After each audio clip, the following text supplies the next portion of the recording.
यहाँ पे बिस्मिल्लाहिर्रहमानिर्रहीम। अल्लाहुम्मा सल्लि अला मुहम्मद व अला आलि मुहम्मदिन कमा सल्लैता अला इब्राहीम व अला आलि इब्राहीम इन्नका हमीदुल मजीद। अल्लाहुम्मा बारिक अला मुहम्मद व अला आलि मुहम्मदिन कमा बारकता अला इब्राहीम व अला आलि इब्राहीम इन्नका हमीदुल मजीद। अस्सलाम वालेकुम प्यारे व्यूवर्स, उम्मीद है आप सब ठीक होंगे। बहुत टाइम के बाद मैं आप लोगों के लिए फिर एक मज़ेदार सी रमज़ान स्पेशल रेसिपी लेके आई हूँ। जी हाँ, ये दुनिया की नंबर 1 पकोड़े की रेसिपी है जो कि आप मेरे तरीके से बनाएंगे और जब इसको अपने दस्तरखान पे रखेंगे तो खाने वाले जो है ना वो वाह वाह करेंगे और आपको घर की मलका बना देंगे। इतने मज़े के और बहुत आसान तरीके से ये पकोड़े बनते हैं।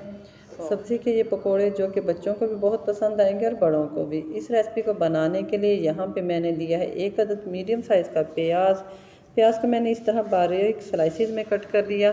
प्याज को ना तो आपने बहुत ज़्यादा बारीक काटना है और ना ही बहुत ज़्यादा मोटा। साथ ही मैंने एक ही मीडियम साइज़ का आलू लिया है। आलू को अच्छे से धो के हमने छील लिया और इसके भी बारीक बारीक स्लाइसिस कट कर लिए हैं। सॉरी, इसको पीसीज में हमने कट कर लिया है। ये डाल देंगे। सब्जियों की क्वांटिटी आपने बराबर रखनी है। हाफ मैंने यहाँ पे पत्ता गोभी ली है, इसको बारीक बारीक कट कर लिया है, ये डाल देंगे। आप देख रहे होंगे कि सब्जियाँ हमारी बिल्कुल रूटीन की ही हैं और फिर भी बहुत मज़े के हमारे पकोड़े बनेंगे। मीडियम साइज़ का मैंने एक बैंगन लिया था, इसे भी मैंने बारीक बारीक कट कर लिया, ये डाल देंगे। और साथ ही मैं यहाँ पे डाल रही हूँ हल्दी, मैंने बिल्कुल फ्रेश ली है और इसको हमने बारीक पीस लिया है, ये डाल देंगे। 2 अदद सब्ज़ मिर्चें हैं, इनको बारीक बारीक कट करके ये डाल देंगे। और सारी सब्जियों को अच्छे से मसल लेना है हाथ से ताकि सब्जियों का थोड़ा सा जो क्रंच है ना वो सॉफ्ट हो जाए। आप यहाँ पे समझ रहे होंगे कि मैं टाइम ज़्यादा ले रही हूँ, वीडियो को लंबा खींच रही हूँ, तो ऐसा नहीं है। इस रेसिपी के स्टेप्स ही हैं जिनको आप फॉलो करेंगे तो ये बहुत मज़े की बनेगी। हाफ़ टी स्पून के बराबर मैंने यहाँ पे अजवाइन ली है, वो डाल दें क्योंकि कुछ लोगों को मैदे का इशू हो जाता है और उनसे हज़म नहीं होता। और ये देसी धनिया है, अगर तो आपके पास मोटे वाला धनिया हो तो उसका आपने मोटा मोटा कूट लेना है, यानी कि 2 पीसेज में कर लेना है। और ये मेरे पास बारीक देसी धनिया है तो इसको मैंने हाथों से मसलते हुए ये डाल देना है। पकोड़ों में ये धनिया जो है ना खड़ा खड़ा सब बहुत मज़े का लगता है। ये घर की ही खुश्क की हुई कसूरी मेथी है तो इसको हमने हाथों से मसलते हुए डाल देना है। साथ ही अब मैं यहाँ पे डाल रही हूँ कुछ स्पाइसेस जिसमें 1 टेबल स्पून कुटी हुई सुरख मिर्च है। इस रेसिपी में ज़्यादा स्पाइसेस नहीं जाएंगे। हाफ़ टेबल स्पून में इसमें एक नमक डाल रही हूँ। आप स्पाइसेस अपने टेस्ट के अकॉर्डिंग कम या ज़्यादा भी कर सकते हैं। और तमाम चीज़ों को हाथों से हमने यहाँ कर लेना है मैरिनेट। जी हाँ, जिस तरह के हम चिकन, मटन या बीफ की मैरिनेशन करते हैं बिल्कुल इसी तरह आपने इन सब्जियों की भी मैरिनेशन करनी है। इसका एक तो ये फ़ायदा है कि तमाम स्पाइसेस जो हमारी सब्ज़ियों में अच्छे से रच बस जाएंगे और सब्जियों की मैरिनेशन बहुत अच्छे से हो जाएगी।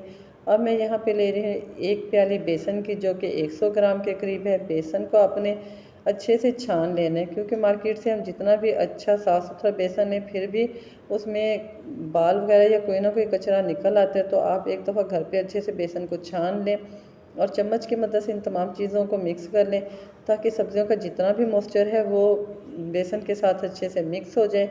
और अब यहाँ पे हमने थोड़ा थोड़ा करके पानी डालना है। पानी हमने एट अ टाइम ज़्यादा नहीं डालना क्योंकि इन पकोड़ों का जो बटर हम तैयार कर रहे हैं ना इसको हमने ज़्यादा रनी सा नहीं रखना बल्कि थोड़ा सा सख्त ही रखना है। ना तो बहुत ज़्यादा सख्त होना चाहिए और ना ही बहुत ज़्यादा नरम होना चाहिए। अभी आपको स्क्रीन पे नज़र आ जाएगा कि हमने इस आमेज़े को किस तरह का और किस कंसिस्टेंसी में बनाना है। तो इतना ही सख्त हमने इस आमेज़े को रखना है। अब हम इसको कर देंगे कवर और 5 मिनट के लिए किचन काउंटर पर ही छोड़ देंगे। जी हाँ, जस्ट इसको 5 मिनट का ही रेस्ट देना है। 5 मिनट गुजर चुके हैं और बैटर जो है ना हमारा सेटल डाउन हो गया है। अब यहाँ पे डालूँगी मैं पकौड़ों की खुशबू को बढ़ाने के लिए बहुत ही फ्रेश सा धनिया। धनिया हमने सारी सब्जियों के साथ जब हम अमेज़ा तैयार कर रहे थे इसलिए नहीं डाला था क्योंकि जब हम धनिया की कटिंग करके इसको धोते हैं तो इसमें मॉइस्चर रह जाता है जिसकी वजह से कि हमारा अमेज़ा पतला हो जाता। इसलिए हमने अब इसको जैसे ही आप पकोड़े तैयार करने लगे तो आपने धनिया उसी टाइम पे डालना है और मिक्स कर लेना है अच्छी तरह ताकि सारे अमेज़े में हमारा धनिया अच्छे से मिक्स हो जाए। देखिए माशाल्लाह सुभान अल्लाह कितने ज़बरदस्त हमारे पकोड़ों का बटर तैयार हो गया है। इन पकोड़ों को बनाने की एक ख़ास ट्रिक है जो कि मैं अभी आपको बताऊँगी। चलते हैं हम फ्लेम की तरफ। 1 से 2 मिनट पहले मैंने बिल्कुल लो टू मीडियम फ्लेम पे घी को गर्म होने के लिए रख दिया था। घी को हमें ज़्यादा गर्म नहीं करना जी हाँ, तो ये हमारी ट्रिक है कि आपने पकौड़ों को चम्मच से नहीं डालना, बल्कि हाथ से ऐसा थोड़ा बटर लेते हुए अंगूठे की मदद से इसको फैला लेना है और बिल्कुल एक टिक्की की तरह इसको डालते रहना है। जैसा कि आपको स्क्रीन पे नज़र आ रहा है, आपने बिल्कुल तमाम यही स्टेप्स फॉलो करने हैं। फिर देखिएगा आपके पकौड़ों की ये रेसिपी इतनी ज़बरदस्त बन के तैयार होगी कि आप नॉर्मल पकौड़ों की रेसिपी को भूल जाएंगे। और ऑयल आपका इतना ही गर्म होना चाहिए जैसे कि आपको स्क्रीन पे हल्के हल्के से बबल्स नज़र आ रहे हैं। इससे ज़्यादा फ्लेम आपने बिल्कुल हाई नहीं करना, अदरवाइज़ आपके पकोड़े बाहर से जल जाएंगे और अंदर से सब्जियां कच्ची रह जाएंगी। जैसे ही 2 मिनट गुजरे हैं तो देखिए हमारे पकोड़ों ने फ्लेम को पैन को छोड़ दिए और पकोड़ों के किनारे भी जो है ना लाइट ब्राउन होना शुरू हो गए हैं। इसी स्टेज पे हमने इनको चम्मच की मदद से पलट लेना है एहतियात से, ताकि घी के छींटे जो है ना वो बिल्कुल ना उड़े और आपके हाथों को डैमेज नहीं करें। सारे पकोड़े हमारे आराम से पलटे गए हैं, तो देखिए कोई भी हमारा पकोड़ा ना टूटा है ना फैला है और घी भी हमारा बिल्कुल साफ़ है। दूसरी साइड से भी हमने इसी तरह 2 मिनट इनको पका लेना है, बिल्कुल लो टू मीडियम फ्लेम पे। यहाँ पे आप लोगों से हमारी एक छोटी सी रिक्वेस्ट है कि अगर आपको हमारी रेसिपी यहाँ तक अच्छी लगी है और आप हमारे चैनल पर नए हैं तो हमारे चैनल को सब्सक्राइब कर दें, वीडियो को लाइक कर दें और बेल के बटन को दबा दें ताकि साथ लगे, ताकि हमारी हर आने वाली नई वीडियो का नोटिफिकेशन सबसे पहले आपको मिलता रहे। और जो हमारे पुराने व्यूवर्स हैं जिनकी फरमाइश में मैंने ये पकौड़ों की रेसिपी शेयर की है, तो उनसे गुजारिश है कि वो एक अच्छा सा कमेंट कर दें। आपका एक लाइक, एक शेयर, एक कमेंट हमारा हौसला बढ़ाता है और हमें मज़ीद ग्रो करने में मदद देता है। देखिए ऑयल हमारा बिल्कुल साफ़ है। इसी तरह हमने दूसरी दफ़ा भी पकोड़े डाल देने हैं। हाथ की मदद से आपने पकोड़ों को फैलाना है, अंगूठे की मदद से। चम्मच से पकोड़ों को बिल्कुल भी नहीं डालना, तो आपके पकोड़ों की शेप कभी भी ख़राब नहीं होगी। तो अब हम आपको अपने पकोड़ों की फ़ाइनल लुक दिखाते हैं। देखें माशाल्लाह सुभान अल्लाह, कितने ज़बरदस्त हमारे पकोड़े बन के तैयार हुए हैं। ये पकोड़े बनाने में आपको बिल्कुल भी ज़्यादा टाइम नहीं लगता, नॉर्मल ही जितना आपको टाइम लगता है पकोड़े बनाने में उतना ही टाइम इनमें वेस्ट होता है। इस तरह के पकौड़ों से कब बनाने का एक तो ये फ़ायदा है कि वो बच्चे जो सब्ज़ियाँ नहीं खाते तो वो सब्ज़ियों को भी खा लेते हैं, उनके अंदर सब्ज़ियों की तमाम प्रोटीन और ताकत चली जाती है।